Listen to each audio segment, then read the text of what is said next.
السلام علیکم۔ آج منگل ہے، مارچ کی 26 تاریخ۔ پاکستان میں اس وقت شام کے 7، بھارت میں 7:30 اور یہاں ہمارے اسٹوڈیوز کی گھڑیوں میں صبح کے 10 بج رہے ہیں۔ وائس آف امریکہ واشنگٹن کی اردو سروس سے میں ہوں خالد حمید، خبروں کے ایک بلیٹن کے ساتھ۔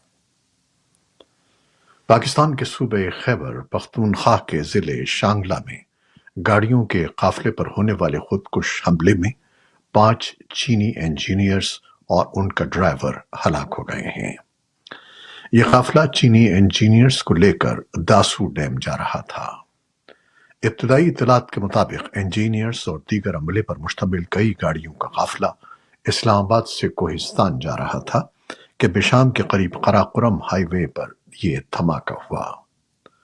خبر رساں ادارے رائٹرز کے مطابق ریجنل پولیس آفیسر محمد علی گنڈاپور نے بتایا کہ چینی باشندوں کی گاڑی کے قریب ایک بارودی کار کے ذریعے دھماکہ ہوا ہے۔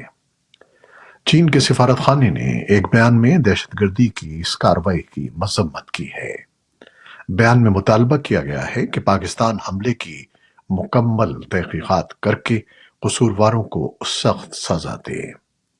بیان میں مزید کہا گیا ہے کہ پاکستان میں چینی شہریوں، اداروں اور منصوبوں کے تحفظ کے لیے مؤثر اقدامات کیے جائیں تاکہ اس بات کو یقینی بنایا جائے کہ ایسے واقعات دوبارہ نہ ہوں۔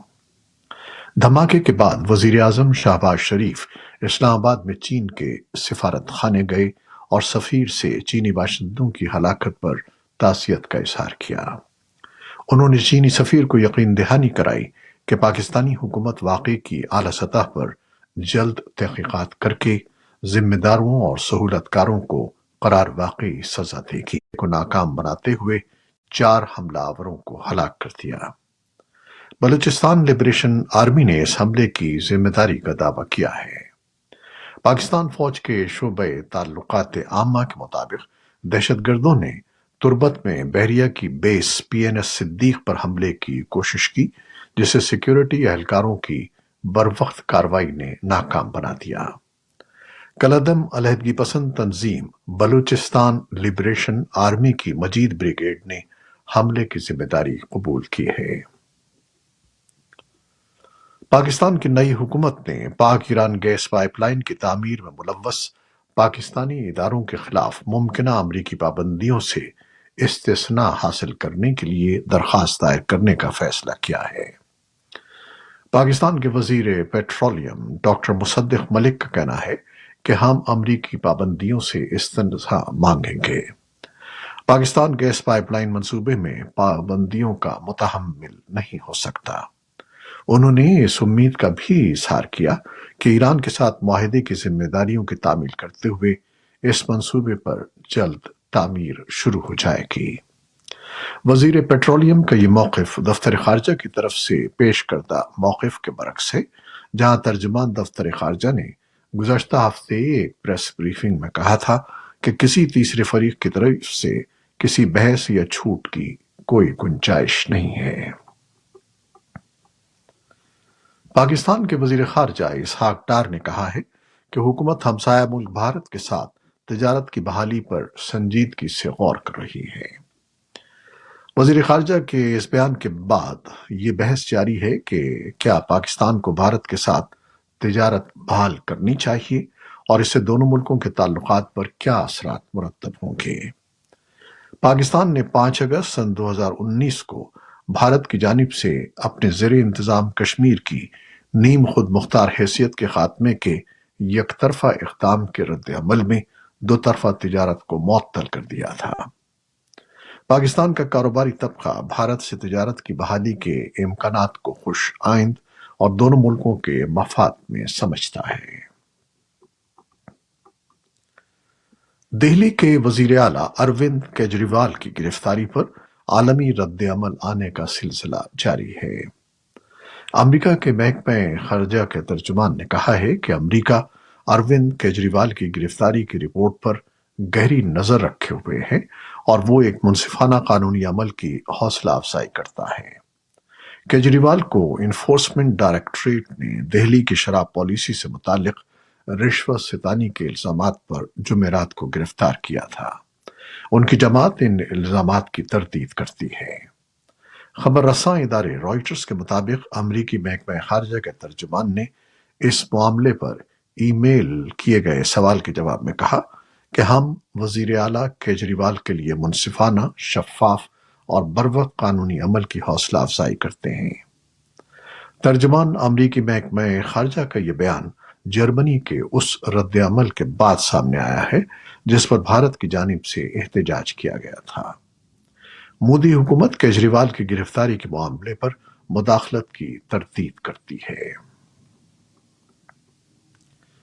غزہ میں عینی شاہدین نے بتایا ہے کہ درجنوں اسرائیلی ٹینکوں اور بختر بند گاڑیوں نے منگل کو ناصر ہسپتال کو گھیرے میں لے لیا، جہاں ہزاروں بے گھر افراد لڑائی سے بھاگ کر پناہ لیے ہوئے ہیں۔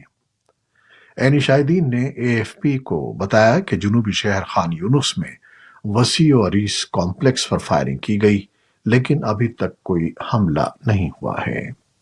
غزہ میں حماس کے زیر انتظام وزارت صحت نے کہا ہے کہ ہزاروں بے گھر لوگ اب بھی ہسپتال کے اندر ہیں۔ ان کے پاس پینے کا پانی، خوراک اور بچوں کے دودھ کی وافر مقدار نہیں ہے اور ان کی زندگیاں خطرے میں ہیں۔ اسرائیلی فوج نے فوری طور پر تبصرے کے لیے اے ایف پی کی درخواست کا جواب نہیں دیا۔ خبر رساں ادارے کے ساتھ گزشتہ روز جنگ بندی کا مطالبہ کیا گیا ہے۔ ایران کی سرکاری خبر رساں ایجنسی ارنا نے کہا کہ اسماعیل ہانیہ تہران کے اپنے دورے میں ایرانی وزیر خارجہ حسین امیر عبداللہیان سے ملاقات کر رہے ہیں۔ خبر رساں ادارے کے مطابق وہ دیگر اعلیٰ حکام سے بھی ملاقاتیں کریں گے۔ شام میں انسانی حقوق کی نگرانی کرنے والی تنظیم سیرین آبزرویٹری فار ہیومن رائٹس نے بتایا ہے کہ منگل کے روز مشرقی شام میں فضائی حملوں میں ایک کمانڈر سمیت کم از کم 9 ایران نواز جنگجو مارے گئے ہیں۔ اس فضائی حملے میں 20 سے زیادہ افراد زخمی بھی ہوئے ہیں۔ برطانیہ میں مقیم اس تنظیم کا کہنا ہے کہ اس کے پاس اس بارے میں کوئی معلومات نہیں ہے کہ یہ حملے کس نے کیے ہیں اور نہ ہی فوری طور پر اس کی ذمہ داری کسی نے قبول کی ہے۔ شامی حکومت کے قریبی ذرائع ابلاغ کا کہنا ہے کہ یہ تازہ ترین حملے امریکی تھے۔ فوری طور پر امریکی رد عمل سامنے نہیں آیا ہے۔ امریکہ نے کہا ہے کہ اسرائیلی وزیر اعظم بنیامن نتن یاہو کی جانب سے ایک اعلیٰ سطح کا وفد واشنگٹن بھیجنے کا فیصلہ واپس لینا پریشان کن اور مایوس کن ہے۔ وائٹ ہاؤس کی قومی سلامتی کے مشیر جان کربی نے اعتراف کیا ہے کہ سلامتی کونسل میں غزہ جنگ بندی کی قرارداد پر ہونے والی ووٹنگ میں حصہ نہ لینے کے امریکی فیصلے کے بعد نتن یاہو نے اسرائیلی وفد واشنگٹن نہ بھیجنے کا فیصلہ کیا ہے۔ تاہم انہوں نے کہا کہ امریکہ اور اسرائیل کے اعلیٰ حکام کے درمیان منگل کو ہونے والی ایک اعلیٰ سطح کی میٹنگ میں امریکہ اپنا کیس پیش کرے گا۔ ان کے بقول اس میٹنگ میں نہ صرف اسرائیلی وزیر دفاع شریک ہوں گے بلکہ وہ امریکی ہم منصب لائٹ آسٹن سے مذاکرات بھی کریں گے۔ امریکی ریاست میری لینڈ کے مشرقی شہر یہاں پل پر موجود تھیں۔ بالٹیمور کے ایمرجنسی حکام کا کہنا ہے کہ سرچ اور ریسکیو عملہ کم از کم 20 افراد کو تلاش کر رہا ہے جن کے بارے میں خیال ہے کہ وہ پانی میں ڈوب گئے ہیں۔ بالٹیمور کے پولیس کمشنر نے کہا کہ اس بات کا قطعی طور پر کوئی اشارہ نہیں ملا ہے کہ یہ حادثہ دہشت گردی کی کارروائی تھا یا جان بوجھ کر کیا گیا۔ یوکرین نے منگل کو کہا کہ اس نے 12 روسی ڈرونز کو تباہ کر دیا ہے جنہوں نے یوکرین کے متعدد علاقوں کو نشانہ بنایا تھا۔ یوکرین کی فضائیہ نے کہا کہ ملک فضائی دفاع نے ڈرونز کو میکلیف اور خارکیف کے علاقوں میں مار گرایا۔ کوئی جانی نقصان نہیں ہوا۔ روس کی وزارت دفاع نے منگل کو کہا کہ اس کے فضائی دفاع نے رات بھر کے حملوں میں 15 یوکرینی میزائلوں کو مار گرایا۔ میزائلوں نے بیلگراڈ کے علاقے کو نشانہ بنایا، جہاں کے گورنر ویاچسلا گلادکوف نے ٹیلی گرام پر بتایا کہ 20 گھروں کو نقصان پہنچا اور متعدد افراد زخمی ہو گئے۔ جاپان کی کابینہ نے برطانیہ اور اٹلی کے ساتھ مل کر تیار کیے گئے